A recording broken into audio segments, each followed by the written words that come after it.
Hello, friends. This is Abhijit Patil. I am back with my technical analysis on one company whose name is Lenskart. 2 दिवसापूर्वीच मी फेसबुकला just एक short video दिला होता ज्यात मी Lenskart suggest केला होता, recommend केला होता. नोव्हेंबर 2025 मध्ये या कंपनीचा IPO आला होता आणि साधारण त्याची प्राइस होती ₹400 पर शेअर. आज 6 महिन्यांनी तो शेअर 575च्या जवळ ट्रेड होत होता ज्यावेळेस मी त्यात एंट्री घेतली आणि दॅट वॉज ऑल टाइम हाय. आणि त्याच्या पुढे म्हणजे 5च महिन्यामध्ये या शेअरने अराउंड 45 ते 50% ग्रोथ दिलेली आहे. तर याच्या पुढे आपण त्यात काय बघू शकतो, थोडं आपण स्टडी करूया. जर बघितलं आपण 6 महिन्यामध्येच हा जवळजवळ 627, काल जसं मी म्हटलं 627चा त्याने हाय दिलाय आणि आज पण त्याने पॉझिटिव्ह साईडलाच क्लोजिंग दिलेलं आहे. 611 आत्ताची त्याची क्लोजिंग प्राइस आहे आज 14 ऑगस्ट रोजी. So what I think that it has good chances of growth in coming days in the months. जर बघितला तर याचा चढताच ग्राफ आहे, चार्ट आहे. जर ट्रेंड लाईन जस्ट आपण एक जनरल ट्रेंड लाईन घेतली तर प्राइस हायर हाय आणि लोअर हाय करत चाललेली आहे. साधारण 15 मेला हा स्टॉक अवेलेबल होता ₹469. हे जर बघितलं तर इथून सुरुवात आपली 393 पहिल्या दिवशी, 393 पासून पहिला हाय होता 444, पुन्हा 404 म्हणजे बाईंग ओपनिंग प्राइसच्या जवळ. नंतरचा हाय 497, 421, पुढचा हाय 537, त्याच्यानंतरचा लोअर हाय होता 522 आणि मे महिन्यामध्ये 2026 मे 2026ला एक चांगली त्यामध्ये बाईंग ऑपॉर्च्युनिटी होती जी मी सुद्धा मिस केली. आणि तिथून जर आपण बघितला एक ₹550च्या रेजिस्टन्सला जर बघितलं, ₹550च्या रेजिस्टन्सला ब्रेक केल्यानंतर या स्टॉकच्या प्राइसमध्ये चांगली मुवमेंट मिळालेली आहे. आता करंट प्राइस 611 आहे. इथून पुढे आपल्याला काय मिळेल ते आपण बघूया.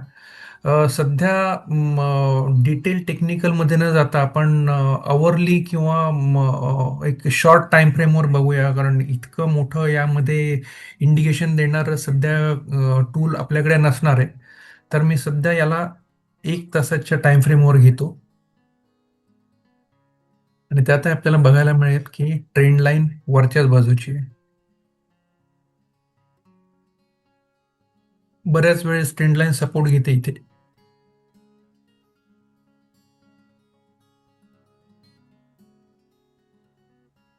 तर इथे आता ट्रेड करताना आपण काय बघायचं, एक फिब टूल आपण वापरू यामध्ये. पण मला जे वाटतंय त्याप्रमाणे जर बघितलं तर येत्या काही दिवसांमध्ये या स्टॉकची प्राइस 650 ते 700 आपल्याला बघायला मिळू शकते. This is my expectation as of today. काही दिवसांमध्ये म्हणण्यापेक्षा मी म्हणेन की ॲटलिस्ट 3 ते 4 महिन्यामध्ये या स्टॉकची प्राइस 700ला टच झालेली असली पाहिजे. तर आपण कन्फर्मेशन फिब टूलने सुद्धा घेऊया. 1 तासाच्या टाइम फ्रेमवर मी बघतोय की लेटेस्ट लो, स्विंग लो आपण म्हणूया, आणि तिथून पुढे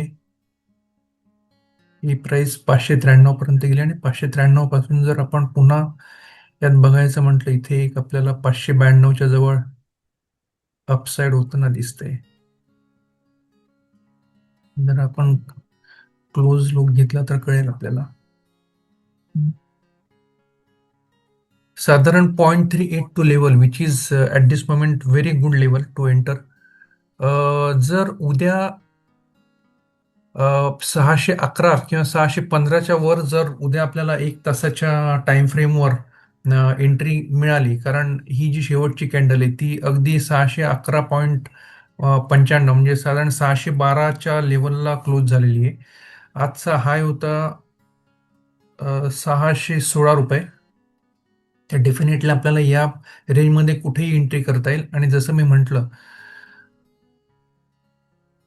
617, 622, 630, 640, and what I am expecting is 669. मी 700 म्हटलं, so what I am getting the next level of 669.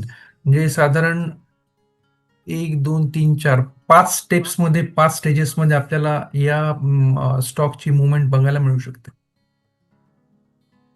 आणि जर स्टॉप लॉस ऍक्च्युली लगेचच आपल्याला या स्टॉकमध्ये स्टॉप लॉस ठेवून काम करायचं नाही. We are least bothered about stop loss for this stock. तर त्याऐवजी मी म्हणेन की जर आपल्याला 612, 615च्या वर एंट्री मिळाली आणि कुठेही पुढच्या काही दिवसांमध्ये 594 किंवा ॲट दी मोस्ट 577 पर्यंत जरी या स्टॉकची प्राइस खाली आली तरी आपण टॉपअप करायला हरकत नाही. आणि एक 9 महिने ते 12 महिने म्हणजे 1 वर्षापर्यंत आपण यात होल्डिंग करू शकतो आणि आपल्याला डेफिनेटली चांगले गेन्स मिळणार आहेत. का मी असं म्हणतोय, कारण बघा इथून 569 वरनं 599 पर्यंत गेला, परत 583 वर आला, 583 वरनं 618, आणि पुन्हा तो 610च्या जवळ थोडा ट्रॅव्हल करतोय.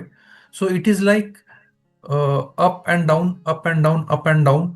अशी जरी आपण त्याची मुवमेंट म्हटली तरी 650 आणि 670 ह्या माझ्या पुढच्या प्रोजेक्टेड लेवल्स आहेत.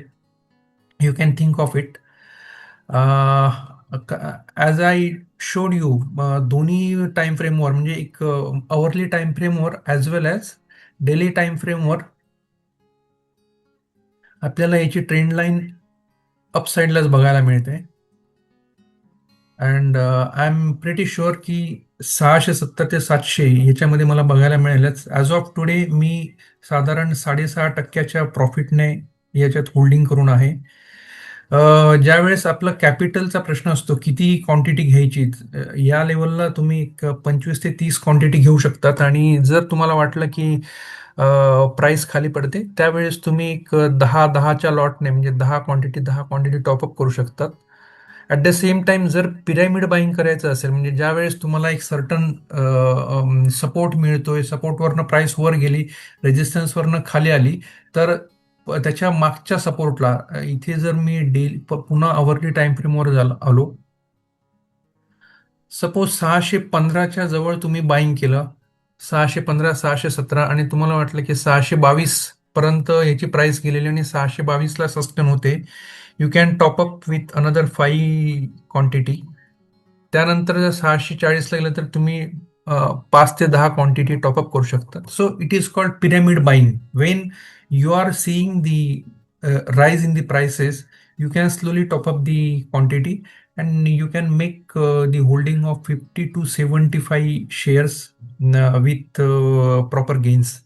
आणि ज्यावेळेस तुम्ही 640 पर्यंत बाईंग करत आलाय तर डेफिनेटली 700 पर्यंत थांबायला काहीच हरकत नाही. This will be really good gain for you. And this is all at this time. At this moment, I would say की I am very positive on Lenskart. दुसरं जर यामध्ये एक ईएमए वापरून जर आपण किंवा आपण लेटेस्ट ईएमए वापरून जर आपल्याला काय कन्फर्मेशन मिळत असेल, मी ईएमए ची व्हॅल्यू बदलतो. I will say EMA 50 input which will be good enough to get some confirmation. तर ईएमए हा 50चा ईएमए जो मी पकडलाय त्याच्या बऱ्याच वर चाललेला आहे. बघा मागे जरी अवरली बेसिसवर बघितलं,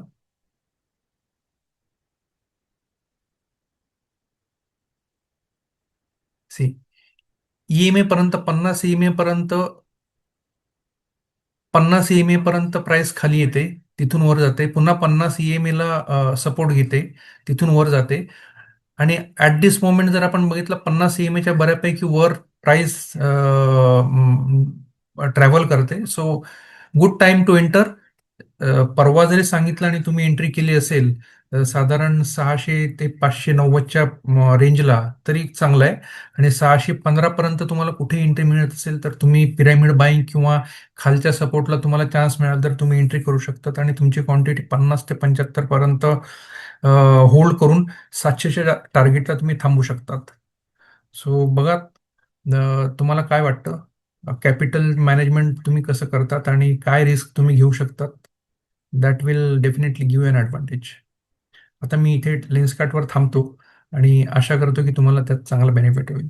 थँक्यू. Happy trading.